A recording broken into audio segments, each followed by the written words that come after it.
Opisyal na pong inanunsyo ng DOH na may aktibong kaso na ng MPOX sa Pilipinas at kanina lamang po ay nabanggit natin na umabot na sa 5 ang kasalukuyang bilang ng mga kaso ng MPOX sa bansa.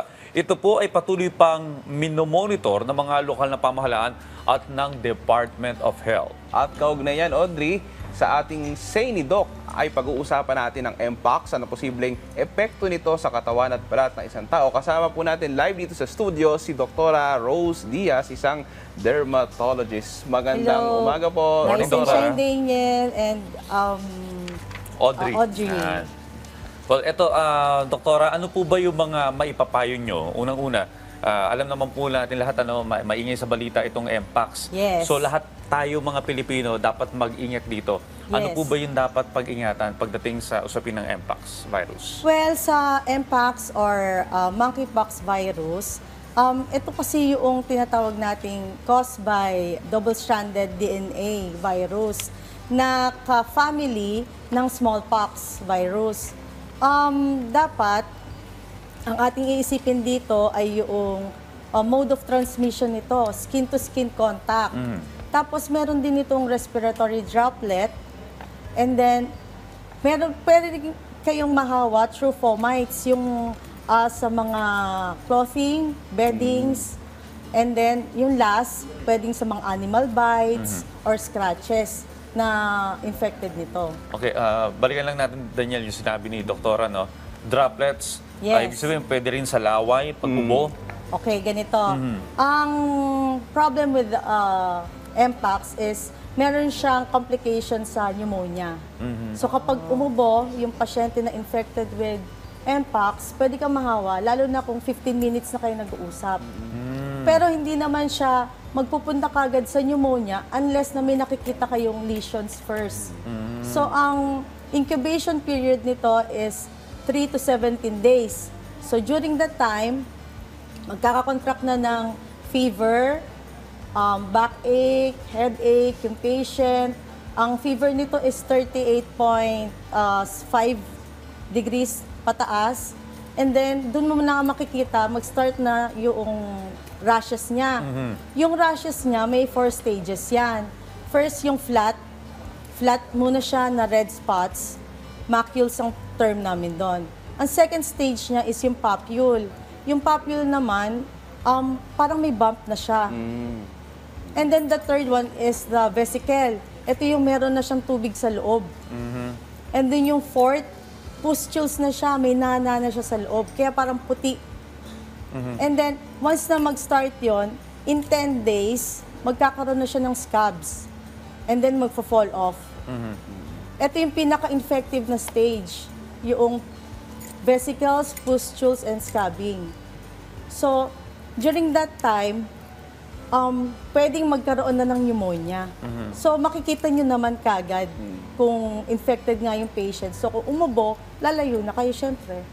Naka-isolate na kasi ang may MPOX kapag ganon. Pero Daniel, binanggit ni Doktora kanina na maging yung sinuot ng isang infected ng MPOX. Yes. Tapos na isuot. Fomites yun. Fomites. Yeah. Pakilinaw nga po ito, yung hinigaan nila, halimbawa Kasi yung ganito. hospital bed Parang na. hotel, okay, mga hotel, di ba? It will start sa incubation period, di ba? So, during that time na meron tayong suspected na merong MPOX, may contact siya sa infected na patient, tapos automatic, yung government, talagang susubaybayan na siya. And then, kapag nagkaroon siya ng fever, ipi-PCR na siya o polymerase chain reaction. Ang paglabas ng result ng polymerase chain reaction is 5 days. So, naka-isolate na kagad yun. So, yung beddings nila, yung clothing nila, and lahat ng tela or lahat ng hinahawakan nila, talagang binubukod na dapat. So, Doc, paano yun, for example nga, di ba, pag mga establishments like yung sa mga nag-staycation, di ba? Hindi ba alarming din yun kung ganon? Kaya nga, the last one kasi, parang na-expose yata siya sa massage, talagang inano yung establishment. Sinarado. Close, yes. Tapos and everyone in ililinisin yun. there was also isolated. Doc, sabi niyo yung PCR, paano ba ma-detect pagka meron kang MPOX? Kasi katulad na sinabi ko kanina, you should have exposure with someone with MPOX. So, kapag may exposure ka, talagang sinusubaybayan ka na. And then once na nag-contract ka ng fever, paano ka na kagad ng, subject ka na kagad sa PCR. Kasi ang problem with PCR, it takes 4 to 5 days para lumabas yung result. 45 days. 4 to 5 days. Okay. Well, for example, itong kaso, no, yung una, yung nagpaspa. So, yung mga nasa paligid din, yung mga may first contact, Yes. 4 up to 5 days, Yes, magpapakita yung kanilang sintomas. Tama po ba, Doktora? Hindi. Ang sintomas is 3 to 17 days ang incubation period. Yung 4 to 5 days natin is only the PCR. We're still waiting for the result of the PCR. Once they contract a fever. Pero Doc, ano ba yan? Kasi di ba, may marami rin nagtatanong, sinasabi nila parang bulutong lang yan. No. Ano ba yung Ang pinakaiba bulutong nito kasi- sa chickenpox? Yeah. Chickenpox kasi, iba siya ng genus iba siya ng family. Ang smallpox, ang katulad ng mpox. Iisa lang sila ng genus. So, ang difference lang nila is, pareha sila, may 4 stages ng lesions, ng rashes. Merong macules, papules, vesicles, may pustules. But the difference between smallpox and the mpox is that may lymphadenopathy, masakit yung mga kulani. Yun lang ang difference nila. For chickenpox naman, ang chickenpox kasi, iba-ibang stages sa isang katawan. Yung 4 stages na yun, makikita mo sa isang patient. But for the mpox, first stage talaga siya. Kung lahat macules, sa buong katawan, lahat macules, lahat papules, and then magiging vesicles, and then magiging pustules. Tapos lahat makikita mo na, puro itim na. So, first stage yung sa mpox. Well, Daniel, nakikita ko sa mga nagkaroon ng kaso ng mpox, sa mga larawan, Yes. na yung mga sugat, parang bukod sa nagkanana, pag gumaling, Undulated. parang may uka. Yes, yun ang description. pero- Undulated, umbilicated, may ano sa ilalim. And then, magsha-shed off din yan, mapapalitan din ng bago. Okay. Once napalitan ng bago yung skin nyo, hindi ka na infective. Well, hindi ka na infectious sa mga ibang tao. Pero bilang dermatologist, may Yes. agarang magagawa po ba doon para hindi na magkaroon ng Yes, peklat? we have our scar treatments naman for that. Pero ano po so far, Doc, yung lunas dyan? Pag halimbawa, dapat bang bahala yung isang tao? Halimbawa, magkaroon ng Okay, ganito. mpox? Once you know that you have exposure to the patient who has mpox, mag-self-isolate ka na. And then if nagka-fever ka, subject yourself to consultation sa nearest physician mo. And then, i-undergo mo yung PCR, you will wait for 4 to 5 days. Dapat lagi ka nakamas. And then, kapag nag-start yung lesion, i-cover mo. Kasi yun ang infectious talaga eh. Kaya sinasabi natin skin-to-skin contact kasi yung pinaka-virus nun, kapag dumikit sa'yo, magkakaroon ka din. Lalo na kapag sa mucosa, pag merong pneumonia, merong respiratory droplet, mapupunta sa ilong natin, may infect ka din. So, kapag umaharap ka sa ibang tao, you know you are infected, mag-mask ka na, mag-cover up ka na, and then isolate yourself. For the first 4 days, our government is procuring a vaccine, the Ankara vaccine. Once you are infected within the 4 days, nabigyan ka ng Ankara vaccine, pwedeng hindi mo maramdaman yung mga sintomas na yon.